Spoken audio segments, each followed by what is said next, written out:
রব্বি আউযুবিকা মিন হামাযাতি শায়াতিন ওয়া আউযুবিকা রব্বি আইয়াদুরুন। বিসমিল্লাহির রহমানির রহিম। রব্বি ইশরাহ লি সাদরি ওয়া ইয়াসসির লি আমরি আহলুল উকদাতাম মিন লিসান ইয়াফকাহু কওল। রব্বি জিদনি ইলমা। দেখেন, আমরা অনুকরণ এবং অনুসরণ কথাটি ছোটোবেলা থেকে শুনে আসতেছি। ভালো কথা, অনুকরণ আর অনুসরণ তো একই রকম শোনা যায়। আসলে অনুকরণ আর অনুসরণ লক্ষ যোজন কোটি কোটি বিলিয়ন বিলিয়ন ফাঁক, যার সাথে কোনো মিল নাই। অনুকরণ হচ্ছে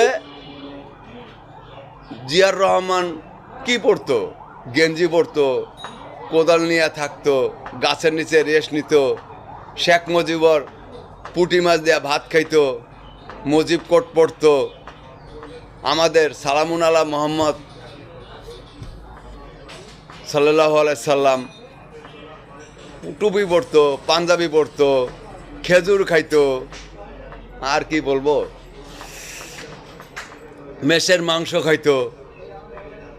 এগুলা যারা করবে, এগুলো হলো অনুকরণ। অনুকরণ শব্দের অর্থ হইল নকল, কপি।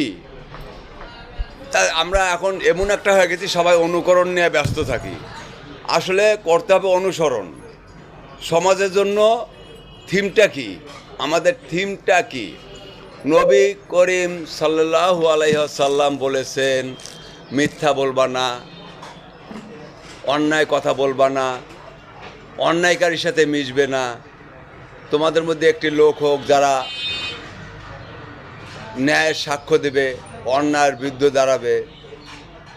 অহংকার করবা না, জমি ঠেলবা না, এতিমদের সম্পদ নষ্ট করবা না। কোরআনের আয়াত একটা অনুবাদ হবে, আরেকটা করবা না। এরকম বিভিন্ন কথা। তা আমাদের করতে হবে অনুসরণ, অনুকরণ না। সালামুন আলাইকুম। মাতৃভাষায় কোরআন বুঝুন। মাদক, সন্ত্রাস ও দুর্নীতিমুক্ত বাংলাদেশ গড়ুন।